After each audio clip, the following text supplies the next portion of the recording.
Good morning class. आज हम हमारे नए टेस्ट पेपर का सॉल्यूशन बनाते हैं। हमारा जो टेस्ट फॉर्म नंबर है वो हमारे पास है 024911। ये हमारे पास जीडी के एग्जाम की टेस्ट सीरीज है जिसमें मैथ्स के टोटल 20 क्वेश्चंस आते हैं। तो आज अपन इन 20 क्वेश्चंस का एनालाइज करते हैं। तो आज के पेपर को स्टार्ट करते हैं आज के पहले क्वेश्चन के एनालाइज से। पहला क्वेश्चन ये रहा हमारी स्क्रीन पर। Sonam bought an old motorbike for rupees 4675 rupees and spent 225 on its repair and she sell for rupees 5390. What is the profit percentage? Sonam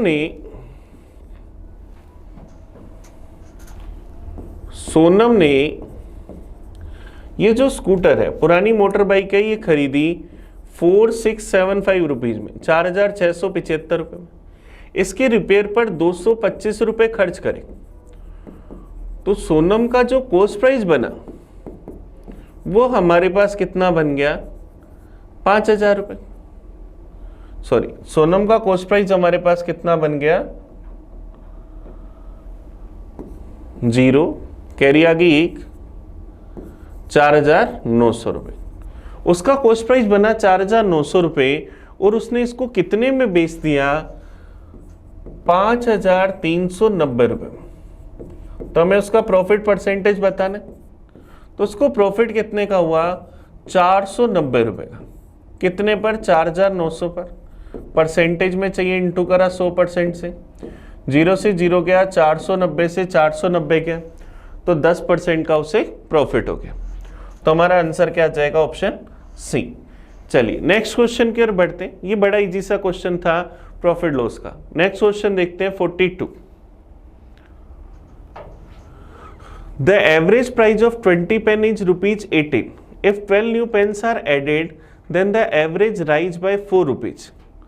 what is the total price of new pens? हमें नए पेनों का rate बताना है कि क्या होगा। कह रहे 20 पेनों का एवरेज रेट है 18 रुपए। पेन है 20, एवरेज है 18 रुपए, तो टोटल कितना हो गया? 360 रुपए। अब हम इसमें 12 नई पेन ले आए तो पेन कितने हो गए? 32। तो औसत मूल्य में 4 रुपए की वृद्धि हो गई। तो इसका मतलब औसत मूल्य है 18 + 4 कितना हो गया? 22 रुपए। तो 32 पेनों का एवरेज रेट अगर 22 रुपए तो टोटल कितना होगा? 2 दूनी 4, 6 और 4 10, कैरी आ गई 1, 704 रुपए। तो हमें नई पेनों का कुल क्रय मूल्य बताना है कि क्या है। तो 704 रुपए में से पहले वाले रुपए 360 रुपए घटा दें तो 10 में से 6 गए 4, 6 में से 3 गए 344 रुपए। इसका मतलब हमने जो 12 नए पेन खरीदे वो कितने के थे? 344 रुपए के। ये हमारा आंसर आ गया।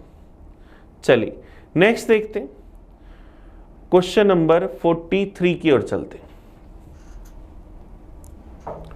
A can do a piece of work in 16 days. B can do the same work in 24 days. A start the work alone. After how many days should B join him so that the work finish in 10 days? चलिए question करते हैं। A काम को कर सकता है 16 दिन में, B काम को कर सकता है 24 दिन में। सबसे पहला काम टोटल वर्क निकाला 48। ए की एफिशिएंसी 3, बी की एफिशिएंसी 2। सबसे पहले टोटल वर्क और एफिशिएंसी निकाले। इसके बाद क्वेश्चन कह रहे हैं ए अकेला काम शुरू करता है, कुछ दिन बाद बी आ जाता है, ताकि ये पूरा काम कितने दिन में हो जाए? 10 दिन में। तो देखिए पूरा काम 10 दिन में होना चाहिए। इसका मतलब ए ने पूरे 10 दिन काम करा, स्टार्टिंग से लेकर लास्ट दिन तक। तो ए ने कितने पेड़ लगाए? 30। टोटल पेड़ लगाने थे 48, तो बचे कितने? 18। ये 18 पेड़ किसने लगाए होंगे? बी ने। बी रोज 2 पेड़ लगाता है, तो बी ने ये पेड़ कितने दिन में लगाए? 9 दिन में। इसका मतलब बी 9 दिन काम करता है। तो B 10 में से 9 दिन काम करता है, तो कितने दिन बाद आया? 1 दिन बाद। तो हमें कह रहा है कितने दिन बाद बी को उसके साथ शामिल होना चाहिए ताकि काम 10 दिन में समाप्त हो जाए, 1 दिन बाद। ये हमारा आंसर आ गया। और हम अगर ऐसे नहीं करना चाहें तो हम ऐसे कर सकते हैं, सबसे पहले ए था, फिर कुछ दिन बाद बी आया, ए बी दोनों हो गए। पूरा टाइम 10 दिन है, ए ने अगर x दिन काम करा तो दोनों ने 10 माइनस x दिन काम करा। ए रोज अगर 3 पेड़ लगाता है तो x दिन में 3x पेड़ लगाएगा। दोनों रोज 5 पेड़ लगाते हैं तो 10 माइनस x दिन में इतने पेड़ लगाएंगे। टोटल मिलाकर पेड़ लगाए 48। तो 3x प्लस 50 माइनस में 5x बराबर 48, तो माइनस का 2x बराबर माइनस का 2, तो x बराबर 1। तो कितने दिन के बाद बी इसमें काम करने आ गया, 1 दिन बाद। तो हम ऐसे भी कर सकते हैं। नेक्स्ट क्वेश्चन की ओर बढ़ते हैं, 44 की ओर। ए अकेला किसी काम को 30 दिन में कर सकता है। ए 5 दिन तक काम करता है, फिर बी ने अकेले ने शेष काम को 10 दिन में पूरा कर दिया, तो बी अकेला पूरा काम कितने समय में कर सकता है? चलिए, ए अकेला काम कर सकता है 30 दिन में। ए ने काम करा 5 दिन, ए ने काम करा 5 दिन, फिर बी ने शेष काम कितने दिन में कर दिया, 10 दिन। तो हमें बताना है कि बी अकेला इस काम को कितने दिन में करेगा। अब ए के लिए पूरा काम 30 दिन का था, उसने 5 दिन काम कर लिया, तो ए के लिए बचा हुआ काम कितने दिन का, 25 दिन का। जो काम ए 25 दिन में कर सकता था वही काम बी ने कितने दिन में करा, 10 दिन। तो इनके टाइम का रेशो अगर 5:2, तो एफिशिएंसी का रेशो 2:5। अब ए की एफिशिएंसी अगर 2, बी की एफिशिएंसी 5, तो टोटल वर्क 30 दूनी 60। तो यही काम बी कितने दिन में करेगा, 60/5, 12 दिन में। ये हमारा आंसर आ गया। कोई अगर ऐसे नहीं करना चाहे, ए के लिए पूरा काम 30 दिन का था, उसने 5 दिन काम करा, तो उसने कितना भाग कर दिया, 5/30 या 1/6 भाग। तो बचा कितना, रिमेनिंग कितना बचा, 5/6। तो बी ने अगर 5/6 भाग 10 दिन में कर दिया, तो बी पूरा काम 10 गुना 6/5 कितने दिन में कर देगा, 12 दिन में। ये हमारा आंसर आ गया। तो ऑप्शन क्या आ जाएगा, ए हमारा आंसर आ जाएगा। नेक्स्ट क्वेश्चन देखते हैं, 45 number. What is the least common multiple of the length 80, 90 and 112 centimetre? हमें इनका एलसीएम बताना है। 80, 90 और 112। चलिए कोशिश करते हैं। 80, 90 और 112 का एलसीएम बताना है। सबसे पहले अपन इसमें क्या करें, पहले छोटे नंबर से स्टार्ट करें, 2 का भाग दें। 40, 45, 56, फिर 2 का भाग दिए, 20, 45, 28, फिर 2 का भाग दिए, 10, 45, 14, फिर 2 का भाग दिए, 5, 45 और 7, फिर 5 का भाग दिए, 1, 9, 7, फिर 9 का भाग दिया, फिर 7 का भाग दिया। तो एलसीएम क्या है इन सबका, multiply 2 into 2 into 2 into 2 into में 5 इंटू 9 इंटू 7, 2 दूनी 4, 4 दूनी 8, 8 दूनी 16, 16 5 80, 7 नीम 63। तो क्या आएगा, 8 दिए 24, 2 48, 5040। तो हमारा आंसर क्या आ जाएगा, 5040। ये हमारा आंसर आ जाएगा। चलिए नेक्स्ट क्वेश्चन की ओर बढ़ते हैं, 46 की ओर। और अगर आप इसमें डायरेक्ट भाग देना चाहते हैं तो 80, 90, 112, पहले 10 का भाग देते, 8, 9 और ये 56, क्योंकि 10 का नहीं जा रहा लेकिन 2 का भाग जा रहा है। फिर 8 का भाग दिए, 1, 9, 7, फिर 7 का भाग देते, 1 9 1, फिर 9 का भाग देते, तो एलसीएम इन सबका मल्टीप्लाई, तब भी हमारा आंसर सेम आता। नेक्स्ट क्वेश्चन देखते हैं 46 number. The average expenditure of Raman for 5 days is 160 rupees. If his expenditure for first 4 days are given, then what is the expenditure on the 5th day? Raman का 5 दिन का average खर्चा, रमन का 5 दिन का एवरेज खर्चा है 160 रुपए, तो टोटल कितना 800 रुपए। 4 दिन का खर्चा हमें दे रखा है 90, 135, 75 और 180, तो इन सब का टोटल करें 20 और 8 28, 480।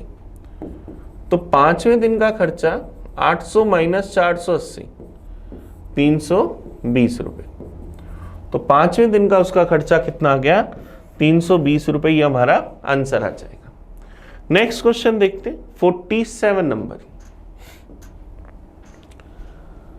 एक समद्विबाहु त्रिभुज में यदि समान भुजाएं और असमान भुजाओं का अनुपात 5:7 है,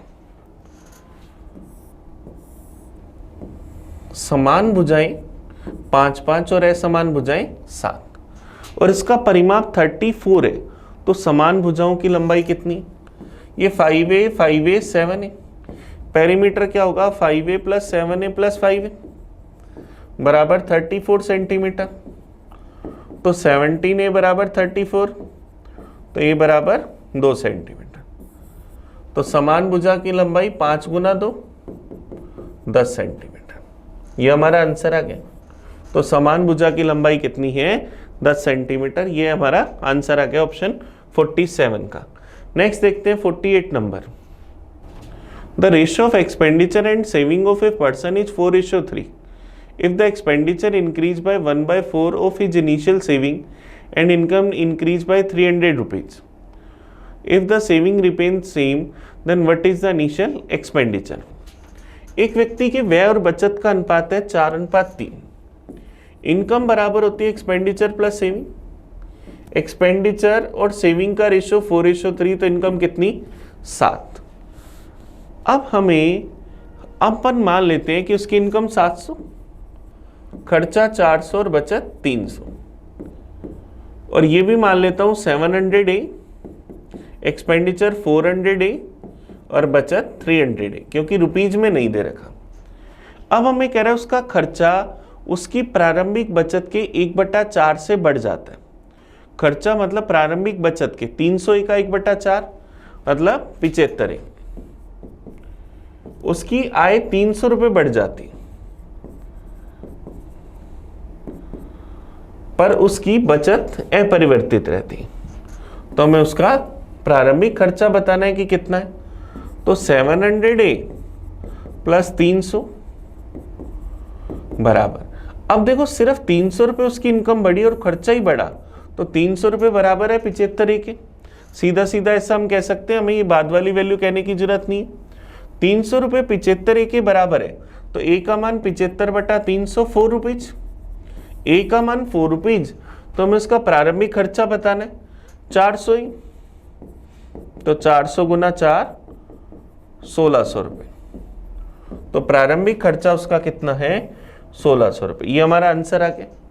चलिए नेक्स्ट क्वेश्चन की ओर बढ़ते हैं 50 की ओर। आफ्टर 55 ईयर, 55 साल के बाद 8% की दर से साधारण ब्याज पर निवेश की गई राशि स्वयं की 2 गुना हो जाती, तो आर का मान हमें बताना है कि क्या होगा। टाइम है 55 साल, प्रिंसिपल अगर 100 रुपए है तो अमाउंट कितनी होगी 200 रुपए, इसका मतलब सिंपल इंटरेस्ट कितना मिला 100 रुपए। 100 रुपए का सिंपल इंटरेस्ट मिला 55 सालों में। हमें ब्याज की दर का मान बताना है कि क्या होगा, रेट हमें बतानी है कि क्या होगी। चलिए रेट का फॉर्मूला SI × 100 में P × T। SI 100 रुपए, गुना में 100 प्रिंसिपल 100 बटा में टाइम 55 साल, 100 से 100 गया तो 20 बटा 11, 100 बटा 55 या 5 से काट दे 20 बटा 11, तो ब्याज की दर क्या आ जाएगी 20 बटा 11%। ऑप्शन डी हमारा आंसर आ जाएगा। चलिए नेक्स्ट देखते हैं 51 number, question number 51। What is the value of this function, हमें इसका मान बताना है कि क्या होगा। तो क्या हम इसको ऐसा लिख सकते हैं 49 माइनस 7 5 35 प्लस 21 63 बटा में 98 प्लस 49 इंटू 2 98 माइनस में 195। 49 में से 35 घटाऊंगा 14, 63 में अगर 14 ऐड करूं तो क्या जाएगा 77।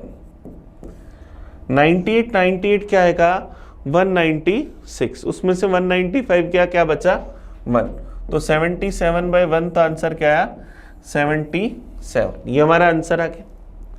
चलिए नेक्स्ट क्वेश्चन देखते हैं 52 नंबर। एक दुकानदार किसी वस्तु को 20% के छूट देने के बाद 10% की हानि पर बेचता है। वस्तु के क्रय मूल्य और अंकित मूल्य का अनुपात बताना है कि क्या होगा। एक छोटा सा फॉर्मूला MRP अपॉन CP बराबर MRP अपॉन CP बराबर 100 प्लस माइनस प्रॉफिट या loss upon 100 minus discount. MRP upon CP नहीं पता, 10% के लॉस पर बेचा तो 100 माइनस 10 90, डिस्काउंट दिया 20% का, 100 माइनस 20 80, तो रेशियो CP और MRP का 8:9, ये हमारा आंसर है। तो CP और MRP का रेशियो 8:9, ऑप्शन बी हमारा आंसर आ जाएगा। नेक्स्ट क्वेश्चन देखते हैं 53 number. The speed of boat in still water is 9 km per hour. The speed of steam is 6 km per hour. If a man goes 45 km against the stream and come back to the straight point, what is the total time taken by him? स्थिर जल में नाव की चाल, x का मान 9, धारा की चाल 6, 45 किलोमीटर आने जाने का टोटल टाइम चाहिए। चलिए कोशिश करते, 45 किलोमीटर हम धारा के विपरीत अगर जाएंगे तो हमारी स्पीड होगी 9 माइनस 6 3, धारा के साथ जाएंगे तो स्पीड 9 प्लस 6 15, तो 45 बटा 3, 15 प्लस 3 18, तो हमें आने और जाने में कितना टाइम लगेगा 18 घंटे। ये हमारा आंसर आ जाएगा ऑप्शन डी। नेक्स्ट क्वेश्चन देखते हैं 54 नंबर। ए और बी एक साझेदारी में इस प्रकार शामिल होते हैं कि ए के निवेश का 5 गुना बी के निवेश के 7 गुना के बराबर, ए का 5 गुना बी के 7 गुना के बराबर, तो ए बी का रेशियो 7:5, ये और बी का रेशियो आ गया। यदि कुल लाभ 12,000 रुपये है तो इसमें ए का भाग बताना है। अब ए और बी की मनी का रेशियो अगर 7:5 तो प्रॉफिट का रेशियो भी 7:5। हमें ए का प्रॉफिट बताना है, टोटल प्रॉफिट 12,000, रेशियो का टोटल 12, वैल्यू किसकी चाहिए 7 की, तो ए का प्रॉफिट 7,000 रुपये। ये हमारा आंसर आ जाएगा ऑप्शन बी, तो ए का हिस्सा कितना है 7,000 रुपये। नेक्स्ट देखते हैं 55 नंबर। हमें इसका मान बताना है कि क्या होगा। चलिए 6 + 6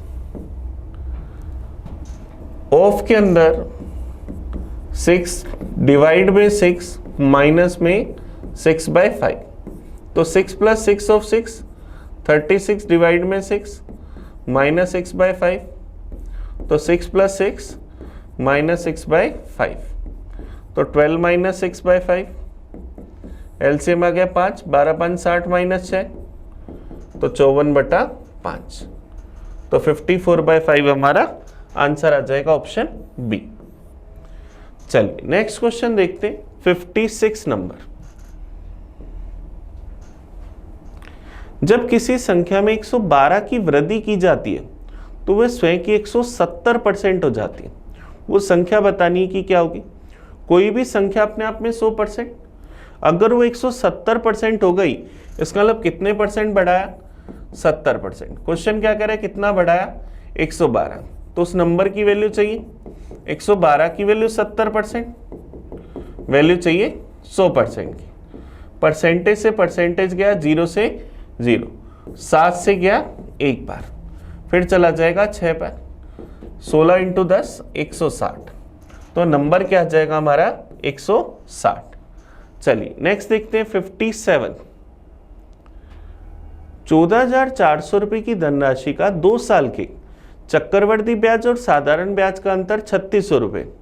तो ब्याज की दर बतानी है कि क्या होगी।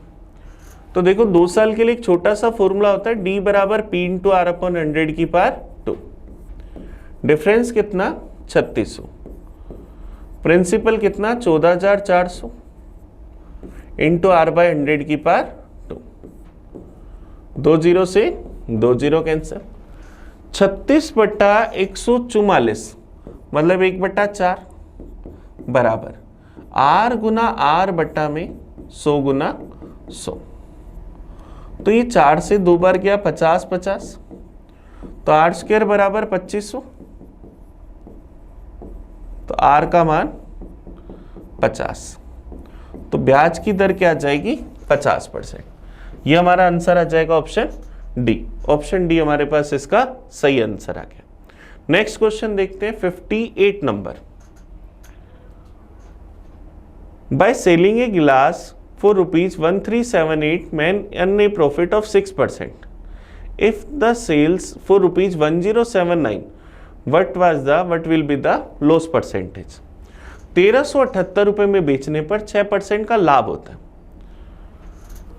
गिलास का कॉस्ट प्राइस अपने आप में 100%, प्रॉफिट हुआ 6% का, सेलिंग प्राइस 106%, 106% की वैल्यू 1378 रुपए, 106% की वैल्यू 1378 रुपए। तो हम अगर उसको 1079 में बेचें तो कितने परसेंट की आनी होती? तो सबसे पहले या तो कॉस्ट प्राइस निकाल लो, 1378/106%, वैल्यू चाहिए 100% की। परसेंटेज से परसेंटेज गया, 13 से गया 1 बार, ये गया 13 बार, 13 इंटू 100 1300 रुपये, उसका कॉस्ट प्राइस 1300 रुपये। अब 1300 वाली चीज को हम कितने रुपए में बेचना चाह रहे? 1079 रुपीज में। तो लॉस कितना हुआ? 221 रुपए का। कितने पर? 1300 पर। परसेंटेज में चाहिए, इंटू करा 100% से, 13 से गया 1 बार, बच जाएगा 91, फिर चला जाएगा 7 बार। तो लॉस कितना हो गया? 17% का। ये हमारा आंसर आ जाएगा ऑप्शन सी। आप चाहते तो इसको डायरेक्ट भी कर सकते थे। 106% की वैल्यू 1378 रुपए, हमें वैल्यू चाहिए 1079 की। तो ये 106, 13 से मेरे पास यहाँ 106 से जाता है 1 बार, ये जाता 13 बार, इसका मैं 13 में भाग देता, तो 13 से भाग देता तो क्या जाता? 13 8 104, 339 3 बार, 83%। 100% वाली चीज अगर 83% में बेची तो कितना लॉस हुआ? 17% का। ये हमारा आंसर आ जाएगा ऑप्शन सी। नेक्स्ट देखते हैं 59। 12.6 सेंटीमीटर आधार की त्रिज्या और 4 मीटर ऊंचाई वाले एक बेलनाकार लोहे का पात्र का भार ज्ञात करना है, जहां लोहे का भार क्या है? 2 ग्राम। हमारे पास एक सिलेंडर है, रेडियस क्या है? 12.6 सेंटीमीटर, हाइट क्या है? 4 मीटर, मतलब 400 सेंटीमीटर। वेट हमें दे रखा है 1 सेंटीमीटर स्क्वायर का भार 2 ग्राम। तो हमें इसका भार बताना है कि क्या होगा। तो वॉल्यूम क्या होगा? पाई आर स्क्वायर एच, पाई का मान 22/7, आर स्क्वायर 12.6 इंटू 12.6, हाइट कितनी? 400, 2 पॉइंट हटाए बटा में 100, 2 जीरो से 7 से काट दे, 7 से गया एक बार, बच गया 5 56, 7 8 56। अब 22 गुना 18, 22 गुना 18 तो 20 का स्क्वायर 400 माइनस 4 396 गुना के अंदर 126 गुना 4 तो 504, ये हमारे पास आया सेंटीमीटर क्यूब में, ये हमें दिया। अब हमें पता है 1 सेंटीमीटर क्यूब का भार अगर 2 ग्राम है तो इस पूरे का भार, तो मेरे को वॉल्यूम चाहिए, वॉल्यूम आ गया। अब इसको अगर मैं गुना करूं 504 को 396 से, इसका 500 गुना करूं तो 10 गुना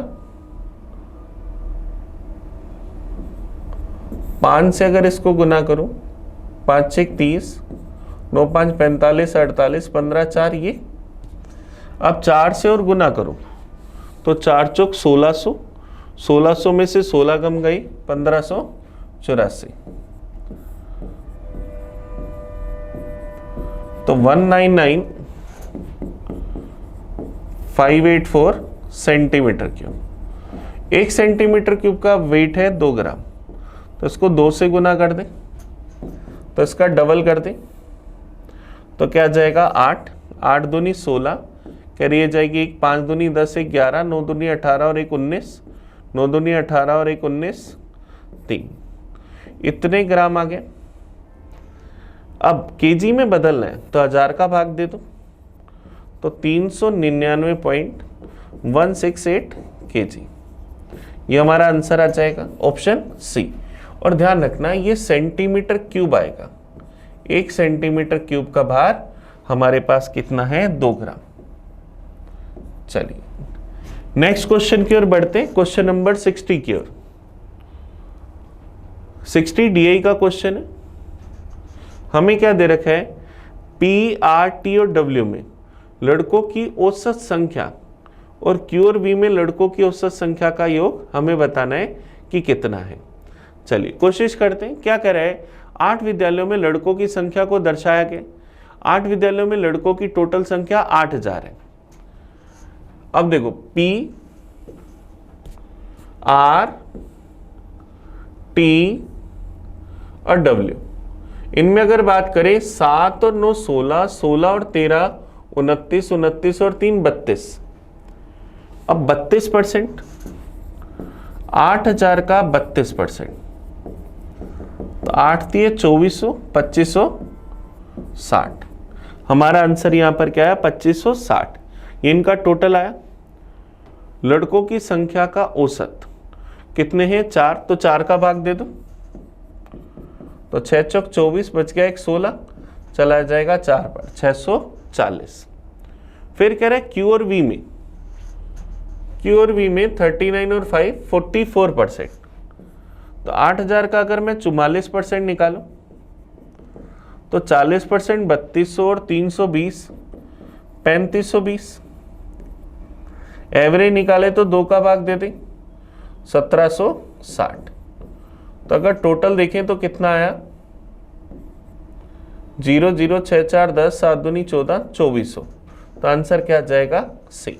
इनमें लड़कों की औसत संख्या का योग क्या आ गया 2400। ये हमारा आंसर आ जाएगा ऑप्शन 60 का सी। चलिए तो हमने आज के पेपर के पूरे 20 क्वेश्चंस का एनालाइज करा।